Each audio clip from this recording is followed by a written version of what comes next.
శక్తిమంతుడు అయిన ప్రభువ, మీకు వందనాలు స్తోత్రాలు చెల్లిస్తూ ఉన్నాం. బండు నుండి నీళ్లను ప్రవహింపచేసిన వాడవు, ఆకాశము నుండి ఆహారమును కురిపించినటువంటి వాడవు, అద్భుతాలను ఆశ్చర్యాలను చేసేటువంటి మహనీయుడవు, మహాదేవుడవు. అందును బట్టి మీకు స్తోత్రాలు చెల్లిస్తూ ఉన్నాం. ఈ ఆరాధన వర్తమానం ద్వారా మాతో మాట్లాడండి, మా హృదయం స్తుతితో నింపండి. బలలో స్తుతి హృదయంతో ప్రవేశించుటకు కృపదయ చేయమని మా రక్షకుడైన యేసుక్రీస్తు దివ్యమైన నామంలో ప్రార్థన చేస్తున్నాము తండ్రి, ఆమేన్. ప్రియులారా, బైబిల్ గ్రంథంలో నుండి 50వ కీర్తన 23వ వచనాన్ని చదువుకుందాం. స్తుతి యాగము అర్పించువాడు నన్ను మహిమపరచుచున్నాడు. నేను వానికి దేవుని రక్షణ కనపరచునట్లు వాడు మార్గము సిద్ధపరచుకొనెను. స్తుతి యాగము అర్పించువాడు నన్ను మహిమపరచుచున్నాడు. Praising God is the greatest privilege. దేవుణ్ణి స్తుతించుట అనేది చాలా శ్రేష్టమైనటువంటి ధన్యత. God is always praised in heaven. దేవుడు నిత్యము పరలోకమందు స్తుతించబడుతూ ఉన్నాడు. చూడండి, యెషయా గ్రంథం 6వ అధ్యాయం 3వ వచనాన్ని చదువుకుందాం. వారు సైన్యములకు అధిపతియగు యెహోవా పరిశుద్ధుడు, పరిశుద్ధుడు, పరిశుద్ధుడు, సర్వలోకము ఆయన మహిమతో నిండి ఉన్నదని గొప్ప స్వరముతో గాన ప్రతిగానములు చేసిరి. ఇక్కడ మహాదూతల గురించి మనం చూస్తున్నాం ప్రియులారా. దేవుడు ఆ సమయంలో అత్యున్నత సింహాసనంపై ఆసీనుడై ఉన్నాడు. శరాపులు మరి ఎంతమంది ఉన్నారో మనకు తెలియదు, కానీ ఒక్కొక్కరికి 6 రెక్కలు ఉన్నాయి. 2 రెక్కలతో కాళ్ళను, 2 రెక్కలతో ముఖాలను కప్పుకొనుచు, 2 రెక్కలతో ఎగురుతూ మరి దేవుణ్ణి ఆరాధిస్తూ ఉన్నారు. సైన్యములకు అధిపతియగు యెహోవా పరిశుద్ధుడు, పరిశుద్ధుడు, పరిశుద్ధుడు, సర్వలోకము ఆయన మహిమతో నిండి ఉన్నది అని వారు ప్రభువును ఆరాధిస్తూ ఉన్నారు. ప్రియులారా, దేవుని యొక్క పరిశుద్ధతను వారు కొనియాడుతూ ఉన్నారు. దేవుని యొక్క పరిశుద్ధతను బట్టి ప్రభువును ఆరాధిస్తూ ఉన్నారు. మన ఆరాధనలో దేవుని యొక్క గుణలక్షణాలను మనం జ్ఞాపకం చేసుకోవాల్సిన వారమై ఉన్నాం. ప్రకటన గ్రంథం 5వ అధ్యాయము 11, 12 వచనాలు కూడా చూద్దాం. సింహాసనమును జీవులను అనేకుల దూతల స్వరము వినబడెను. వారి లెక్క కోట్ల కొలదిగా ఉండెను. కోటాను కోట్ల దేవదూతలు. ప్రియులారా, ఇది పరలోక సంబంధమైనటువంటి దృశ్యము. కోటాను కోట్ల దేవదూతలు ప్రభువును ఆరాధిస్తూ యేసుక్రీస్తుని గురించి ఇలాగా అంటున్నారు. వధింపబడిన గొర్రెపిల్ల శక్తియు, ఐశ్వర్యము, జ్ఞానమును, బలమును, ఘనతయు, మహిమయు, స్తోత్రమును పొందు నర్హుడని గొప్ప స్వరముతో చెప్పుచుండిరి. చూడండి ప్రియులారా, దేవుని యొక్క గుణలక్షణాలను గురించి, దేవుని యొక్క మహిమను గురించి వారు జ్ఞాపకం చేస్తూ మరి ప్రభువును ఆరాధిస్తూ ఉన్నారు. వధింపబడిన గొర్రెపిల్ల అని యేసుక్రీస్తును సంబోధిస్తూ ఉన్నారు. చూడండి, యేసుక్రీస్తు ఎవరో, ఆయన ఏమై ఉన్నాడో అనేది జ్ఞాపకం చేసుకుంటూ మనం దేవుణ్ణి ఆరాధించుట అనేది అవసరం. ఊరికే స్తోత్రం స్తోత్రం స్తోత్రం అనడం కాదు, కానీ ఎందు నిమిత్తం మనం స్తోత్రం చెల్లిస్తున్నామో దాన్ని జ్ఞాపకం చేసుకోవడం, జ్ఞాపకం చేయడం అనేటువంటిది చాలా ప్రాముఖ్యం పిల్లలు. ఈ రీతిగా మరి దూతలందరూ కూడా దేవుణ్ణి ఆరాధిస్తున్నారు. సమస్త సృష్టి దేవుణ్ణి ఆరాధిస్తూ ఉంది. మానవుని యొక్క జీవితంలో కూడా దేవుణ్ణి ఆరాధించేదానికి దేవుడు అవకాశము ఇచ్చాడు. అందుకే ఇక్కడ ఏమని చదువుతున్నాము అంటే, స్తుతియాగము అర్పించువాడు నన్ను మహిమపరచుచున్నాడు. ఎవరైతే దేవుణ్ణి స్తుతిస్తారో వారు దేవుణ్ణి మహిమపరిచేటువంటి వారిగా ఉంటారు ప్రియులారా. God wants us to glorify him by praising. స్తుతుల ద్వారా మనము దేవుణ్ణి ఆరాధించాలని దేవుడు కోరుకుంటా ఉన్నాడు. లూకా సువార్త 17వ అధ్యాయము, లూకా సువార్త 17వ అధ్యాయము 16వ వచనం చదువుకుందాం. గొప్ప శబ్దముతో దేవుని మహిమపరచుచు తిరిగి వచ్చి ఆయనకు కృతజ్ఞతాస్తుతులు చెల్లించుచు ఆయన పాదముల యొద్ద సాగిలపడెను. ఎవరి వ్యక్తి? సమరయుడు ప్రియులారా. ఎందు నిమిత్తము ప్రభు దగ్గరికి వచ్చాడు అంటే, హి వాస్ లెప్రసీ.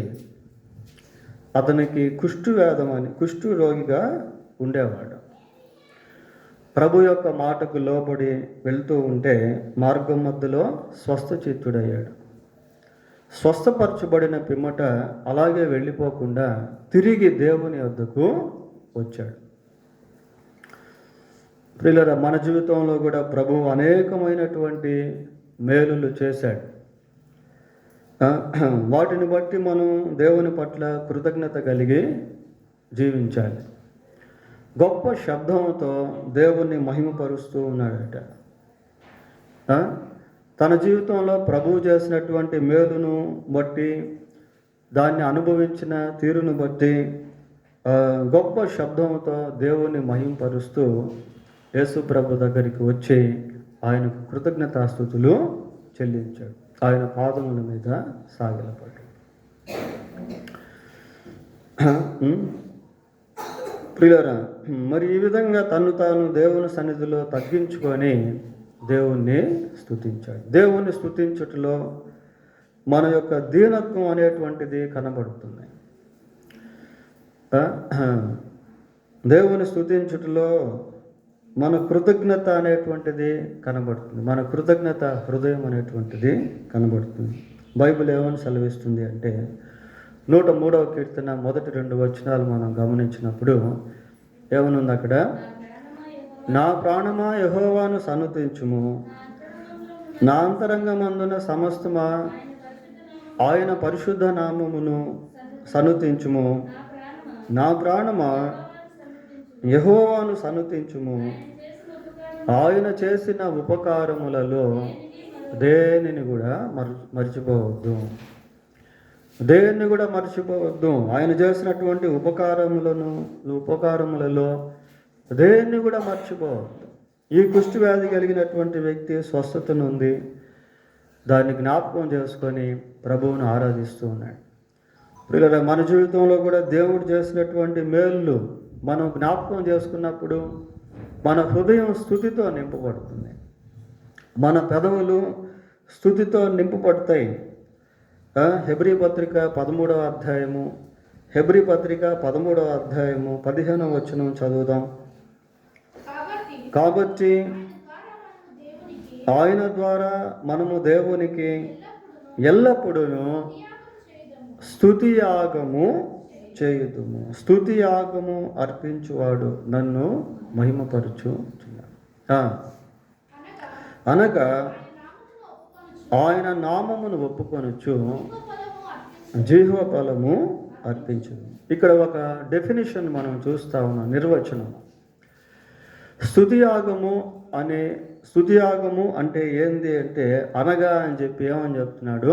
అనగా ఆయన నామమును ఒప్పుకొనుచు జీవ ఫలము అర్పించుదుము. So we must praise our God with our lips and tongue. మన యొక్క నాలుకతో పెదవులతో ప్రభువును స్తుతించే వారంగా ఉండాలి. హృదయం అంతటితో దేవుణ్ణి స్తుతించేటువంటి వారముగా ఉండాలి. ఎప్పుడు మనం అలా ఉండగలము అంటే దేవుడు చేసినటువంటి మేలులు, దేవుడు చేసినటువంటి కార్యములను మనం ఎప్పుడైతే జ్ఞాపకం చేసుకుంటామో వాటిని బట్టి ప్రభువును మనం ఆరాధించేటువంటి వారంగా ఉండగలుగుతాం. పోతే 50వ కీర్తన 23వ వచనంలో ఇంకా ఏమని చదువుతున్నాము? నేను వానికి దేవుని రక్షణ కనపరుచున్నట్లు వాడు మార్గము సిద్ధపరచుకొనెను. దేవుని రక్షణ, God's salvation belongs to the Lord. God's salvation, దేవుని రక్షణ అనేటువంటిది కేవలం దేవునికి మాత్రమే చెందినటువంటిది. ప్రియులారా, రక్షణ అనేటువంటిది కేవలం దేవుడు మాత్రమే ఇవ్వగలిగేటువంటిది. ఇంకెవ్వరు కూడా రక్షణ అనేటువంటిది ఇవ్వలేరు. అపోస్తల కార్యములు 4వ అధ్యాయం 12వ వచనం చూడండి. మరియు ఎవని వలనను రక్షణ కలగదు, ఈ నామముననే మనము రక్షణ పొందవలను గాని ఆకాశము క్రింద మనుషులలో ఇయ్యబడిన మరి ఏ నామమున రక్షణ పొందలేము. So salvation belongs to the lord. కాబట్టి రక్షణ దేవునికి చెందినటువంటిది. ప్రియులారా, యేసుక్రీస్తు నామములో మాత్రమే రక్షణ అనేటువంటిది కలుగుతుంది. ఎందుకు అంటే he is the only saviour. ఆయన మాత్రమే రక్షకుడై ఉన్నాడు. యేసుక్రీస్తు ప్రభువు మాత్రమే రక్షకుడు. పాపులను రక్షించుటకు క్రీస్తు యేసు లోకమునకు వచ్చాడు. ఆయన సిలువలో ప్రాణం పెట్టిన నందున మానవాళికి రక్షణ అనేటువంటిది. యేసుక్రీస్తు సిలువలో కార్చిన ఆ రక్తమును బట్టి, ఆయన యొక్క బలియాగమును బట్టి మానవాళికి రక్షణ అనేటువంటిది ఇవ్వబడింది. యేసు ప్రభు తప్ప ఈ లోకంలో మనుషుల కొరకు చనిపోయినటువంటి దేవుడు ఎవరు కూడా లేరు. ఆయనే పరిశుద్ధుడైనటువంటి దేవుడు. ఆయన కార్చిన రక్తమే పరిశుద్ధమైనటువంటిది. పరిశుద్ధమైనటువంటి రక్తము చిందింపకుండా మానవ పాపమునకు క్షమాపణ అనేటువంటిది. There is no the forgiveness of human sin without shedding the holy blood. పరిశుద్ధ రక్తము చిందింపబడకుండా మానవాళికి పాప క్షమాపణ అనేటువంటిది. యేసుక్రీస్తు సమస్త మానవ పాప క్షమాపణ కొరకు సిలువలో తన అమూల్యమైనటువంటి రక్తాన్ని చిందించి మరణించి సమాధి చేయబడి సజీవుడై 3వ రోజు తిరిగి లేచాడు. ప్రియులారా, నేను వానికి దేవుని రక్షణ కనపరుచున్నట్లు వాడు మార్గము సిద్ధపరచుకున్నాను. So he is the saviour of the world. యోహాను సువార్త 4వ అధ్యాయము 42వ వచనం చదువుదాం. 4:42. మా మటుకు మేము విని ఈయన నిజముగా లోక రక్షకుడని తెలుసుకొని నమ్ముచున్నామనేది. మా మటుకు మేము విన్నాం. మేము విని ఈయన నిజముగా లోక రక్షకుడని తెలుసుకొని నమ్ముచున్నాము. అనుభవపూర్వకముగా వారు యేసుక్రీస్తునందు విశ్వాసము ఉంచారు. యెహోవా ఉత్తముడని రుచి చూసి తెలుసుకోండి. Taste and see that the Lord is good. వీళ్ళు రక్షకుని యొక్క గ్రహింపు కలిగి ఉన్నారు ప్రియులారా. కాబట్టి ఆ విధంగా మాట్లాడగలిగారు. ఈయన నిజముగా లోకరక్షకుడని తెలుసుకొని ఏమంటున్నారు? నమ్ముచున్నాము. చాలామంది యేసు ప్రభువుని తెలుసుకునేదానికి ఇష్టపడరు.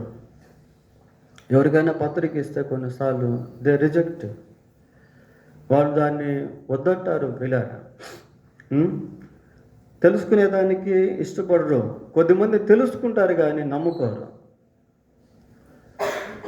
కొద్దిమంది తెలుసుకుంటారు, యేసుక్రీస్తు దేవుడు అని తెలుసుకుంటారు, కానీ ఆయన యందు విశ్వాసం ఉంచరు. అయితే ఈ సమరయులు ఎలాగున్నారు అంటే, నిజముగా లోకరక్షకుడు అని యేసుక్రీస్తుని గురించి తెలుసుకున్నారు. తెలుసుకున్న తర్వాత నమ్ముకున్నారు.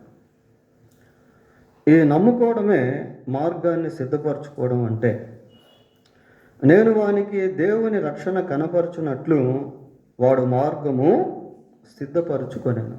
దేవుని యొక్క రక్షణ, we must experience the salvation of God.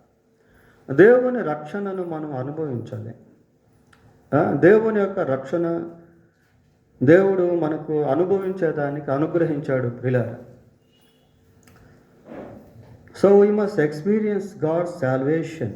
దేవుని యొక్క రక్షణను మనము అనుభవించాలి. రక్షణ కనపరచునట్లు వాడు మార్గము సిద్ధపరచు. ఇక్కడ ఒక మార్గమును గురించి మనం చూస్తా ఉన్నాం. ప్రిపేరింగ్ ఏ వే, మార్గమును సిద్ధపరచుకొనడం ప్రియులారా. ఏ రీతిగా సిద్ధపరచుకోవాలి అని అంటే, చూడండి, అపోస్తుల కార్యములు 2వ అధ్యాయము, అపోస్తుల కార్యములు 2వ అధ్యాయము 38వ వచనాన్ని చదువుతారు. పేతురు, మీరు మారు మనసు పొంది పాప క్షమాపణ నిమిత్తము ప్రతివాడు యేసుక్రీస్తు నామమున బాప్తిస్మము పొందుడి, అప్పుడు మీరు పరిశుద్ధాత్మ అను వరము పొందుదురు. మారు మనసు పొందాలి ప్రియులారా. If we want to receive God salvation, we must repent. మనం దేవుని యొక్క రక్షణ పొందుకోవాలి అంటే ఖచ్చితంగా మారు మనసు పొందాలి. మారు మనసు పొంది పాప క్షమాపణ నిమిత్తము ప్రతివాడు యేసుక్రీస్తు నామమున బాప్తిస్మము పొందుడి. కనుక మారు మనసు పొంది యేసుక్రీస్తును రక్షకుడిగా అంగీకరించి బాప్తిస్మము తీసుకోవాలి. ఈ బాప్తిస్మం ఎవరైతే మారు మనసు పొంది తీసుకుంటారో, they are eligible to participate in God's communion. దేవుని యొక్క బలలో వారు ప్రవేశించేదానికి అర్హులవుతారు ప్రియులారా. 42వ వచనం చదవండి. వీరు అపోస్తలుల బోధ. వీరు అంటే ఎవరు అంటే, మారు మనసు పొందినటువంటి వారు, బాప్తిజం తీసుకున్నటువంటి వారు, యేసుక్రీస్తును రక్షకుడిగా అంగీకరించినటువంటి వారు, పాప క్షమాపణ పొందుకున్నటువంటి వారు. వీరు అపోస్తల బోధ యందును సహవాసమందును దేని అందట రొట్టె విరుచుట. రొట్టె విరుచుట అంటే ప్రభువు బల్లలో పాల్గొనుట. రొట్టె విరుచుట యందును ప్రార్థన చేయుట యందును ఎడతెగక ఉండేది. మనం కేవలం రొట్టె విరిస్తే సరిపోదాం. కొద్దిమంది మొదటి ఆదివారం రోజే మందిరానికి వస్తారు బల్ల కోసం ప్రియులారా. That is not enough for us. అది మనకు సరిపోదు. మనం అపోస్తుల బోధలో కూడా ఎడతెగక ఉండాలి. అంటే దేవుని వాక్యాన్ని మనం చదువుకోవాలి, దేవుని వాక్యాన్ని మనం వినాలి, దేవుని వాక్యాన్ని మనం ధ్యానం చేయాలి, దేవుని వాక్యాన్ని మనం అనుసరించాలి. సహవాసముందు అంటే దేవుని సంఘ సహవాసము. This is also most important to have the fellowship of God's church. దేవుని యొక్క సంఘ సహవాసాన్ని కలిగి ఉండుట అనేది కూడా చాలా చాలా ప్రాముఖ్యం. తర్వాత ప్రేయర్, ప్రార్థన.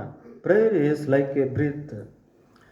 ప్రార్థన ఒక ఊపిరి లాంటిది ప్రియులారా. మనం ఊపిరి తీసుకోకపోతే ఎలాగైతే చనిపోతామో, ప్రార్థన చేయకపోతే మన ఆత్మ మరణ స్థితిలోనికి వెళ్ళిపోతుంది.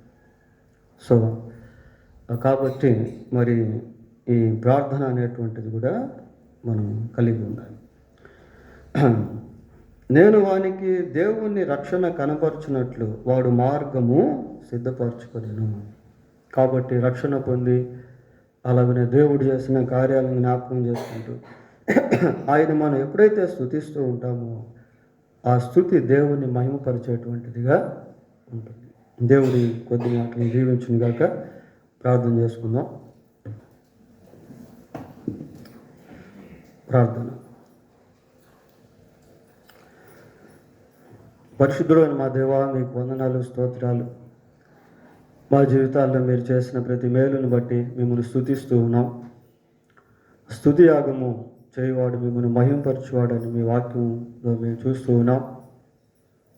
ప్రభా, మేము నిత్యము మిమ్మల్ని స్తుతించేవారముగా ఉండుట కృప దయచేయండి. మీ అమూల్యమైన రక్తము ద్వారా మాకు ఇచ్చిన విమోచనమును బట్టి మీకు స్తోత్రాలు. మీరు మాకు అనుగ్రహించిన రక్షణను బట్టి మీకు స్తోత్రాలు చెల్లిస్తూ ఉన్నాం. మా ఎదుట ఉన్న ఈ ఆరాధన సమయాన్ని మాకు దీవెనకరముగా చేయమని మా రక్షకుడైన యేసుక్రీస్తు పరిశుద్ధమైన నామములో ప్రార్థన చేస్తున్నాము తండ్రి. ఆమేన్.